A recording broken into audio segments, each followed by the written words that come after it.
everyone, welcome to my channel. I hope you're having a fantastic day. I wanted to let you know about a new thing that I'm offering to any of my e-newsletter subscribers. I created a graphite basics course that anyone who signs up for my weekly newsletter will get free access to that, and it basically sets you up for getting started with graphite drawing, which I believe drawing is the foundation of all types of art. When you have a good grasp on that, it can just spring you into painting other types of art, like sculpture even. So that's what the goal of that is just to get you started, basic run through. And it's a 30-minute course, so not too much time. You can work through it at your own pace. And it goes over things like shading. Well, it first goes through the materials you'll want, shading, blending, how to hold your pencil, and all of those kinds of things. So it's really great for beginners, but it's also a good review for folks who have maybe been drawing for a little while as well. So go to my website, CoreyFrankCreates.com. If you scroll to the bottom of the page, you can sign up for my newsletter. You will get instant access to that Graphite Basics course, and the full title is Graphite Basics: An Introduction to Pencil Drawing. So I would love if you go do that and get access to that for free. And one little note, if you sign up for my newsletter, do make sure that you check your inbox for the confirmation email. If you don't see it, you'll want to go to your junk or spam folder and confirm your subscription there. And then you'll just get once a week from me a little update, some things of what I've been working on, art tips, things like that. So I'd love it if you go and check that out. Okay, so for today's video, I'm doing a 10-minute painting, and I say 10 minutes, but really the painting took more like about 15, 16 minutes. But I'm gonna have that first 10 minutes in real time, so if you'd like, you could follow along. And then the last 5 minutes of the painting I will time lapse, so this video doesn't get too long, but it will give you a sense of what you can do in a relatively short amount of time if you continue to practice. So let's go ahead and jump right in. If you're new to my channel and haven't seen any of my 10-minute watercolor painting videos, you might not be aware that when I do these very quick paintings, I do not have an outline under sketch, but for any other kind of painting where I want it to be more accurate, I definitely do a very proportionate light underdrawing with graphite pencil before I start painting. But with these shorter videos, like the 10 to 15 minute paintings, I just want to get paint to paper. So that's what this is about. It's a quick practice. You can do it more frequently because you don't have to feel like you need to invest a lot of time into it. And so I just start painting, and I use a reference image, so I'm definitely looking at something on my computer screen to work from. The image is linked in the description. It's from unsplash.com. They have copyright-free photography on there. That was hard to say, copyright-free photography. And you can go there, and the photographers have beautiful, beautiful work. So that's what I use, the photographer, and the image is linked in the description. So I'm starting out with blocking in the beak of this bird, and it happens to be a blue-eared kingfisher, which I've heard of kingfishers. I had not heard of a blue-eared one, but the image of it was just so lovely, so I looked up what kind of bird it was. And I'm using my slanted flat brush, which means it's the bristles are at an angle, so it comes to a fine tip on the highest end, but then you can turn it on its side and fill in larger areas of color as well. And I'm using my black paint here and just taking my time to try and get the beak to a relatively good place. And I'm sorry, my camera is jiggling. I have my lamp stand that holds my camera on a different table than my desk, but every once in a while when I make a larger movement, it still jiggles, so apologies for that.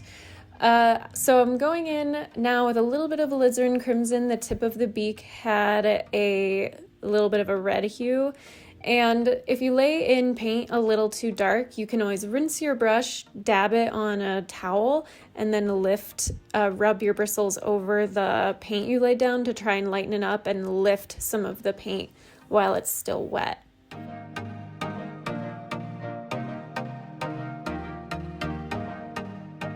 So after I blocked in the shape of the beak, I wanted to start painting in the eye.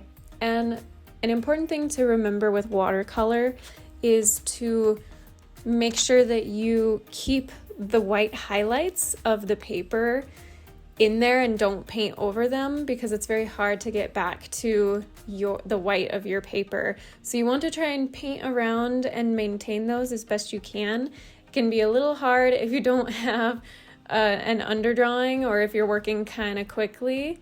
So just do your best, and when you have a fine tip, you can trade to a very fine small round tip brush, or just like I'm doing, use the tip of your slanted flat brush.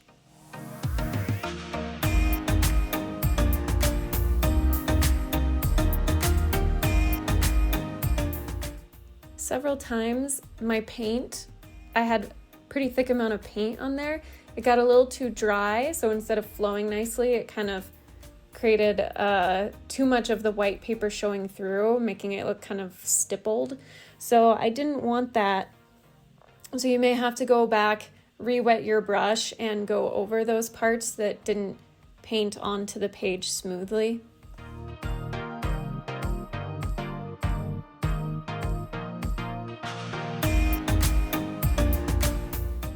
Added a little bit of burnt umber to this portion, and again, like I was mentioning earlier, my paint was a little too dark, so I rinsed off my brush, dabbed it on my towel, and then kind of went in with that clean damp brush, lifted the paint out so it got back a little lighter. So yeah, a little part of that highlight isn't pure white of the page, so you just want very light watercolor over there to show the variation of the eye. And I really spent quite a bit of time filling in the detail, trying to get this pretty accurate looking. At the beginning here, I think this really took about the first 5 minutes of the painting, and then I knew that I had to get a little more of a move on if I wanted to get any type of realistic or recognizable image on the paper within 10 minutes. So I'm going in with, I used some burnt sienna for some of that orangey color right by the beak. And now I'm going in with more black, and the feathers on the top of the head for this bird are pretty textured, a white and black back and forth. So I'm just kind of dabbing the paint on in little almost rectangular segments.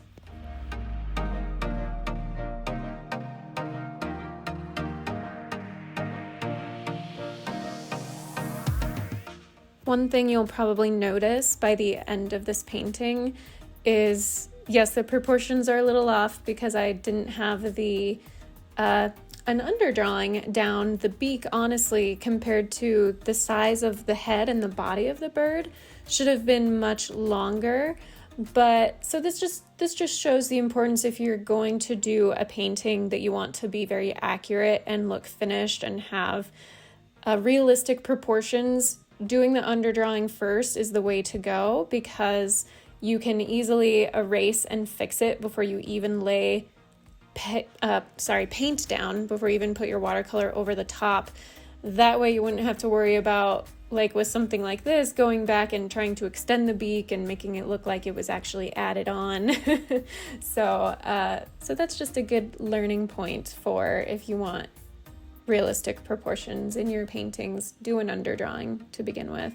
And again, that is why, as I was mentioning at the beginning of this video, a graphite basics course just to get you started with drawing is going to really help you with any other kind of art that you might want to do, especially painting.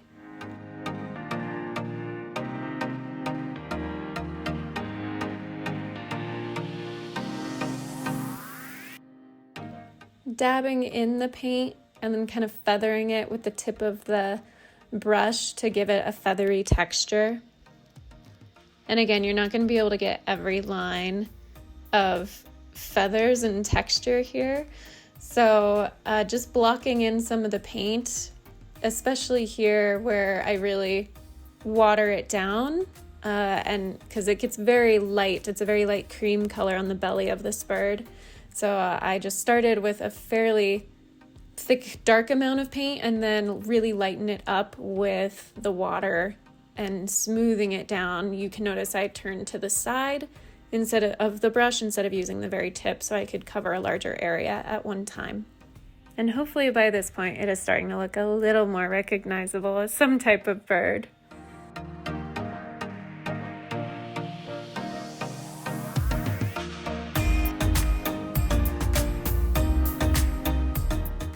Dabbing in, there was some dark black next to that eye. And now I really wanted to lay in. There's a kind of some dual, even tritones in the feather colors of this, the blue feathers of this bird.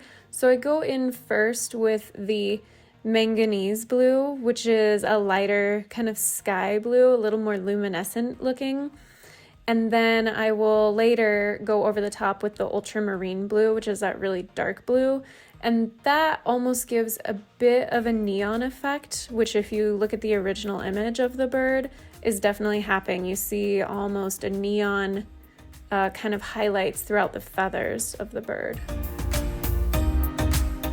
And really taking advantage of the bristles for this to get some of that texture. So the paint isn't really watered down. I kind of dab my paintbrush on my towel before sticking it in the paint. So then as I'm sweeping the brush back and forth across the page, it gets more and more dry and you get more texture from the bristles of your brush. So work smarter, not harder, as someone who I really care about likes to tell me. And it's true. When you can take advantage of the bristles of your brush, which are already many small hairs, you can use that to make feather and hair textures. Here, that was 10 minutes right there. You can see I'm time-lapsed now. So I just fill in the rest, really add most of the color for the blue back, add those brightly colored feet, kind of go in, show a little bit of the, oh, here's some kind of dark brownish black that are on the edges of the feathers. And then I add in a little bit of that post that it's standing on, add a little bit of fun abstraction to there, and then the signature. And here you have the final painting.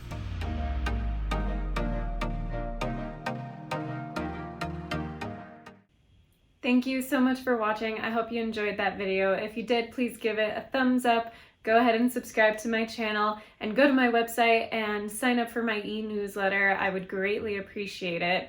Until my next video, be kind to yourself, be kind to others, God bless, and I'll see you soon.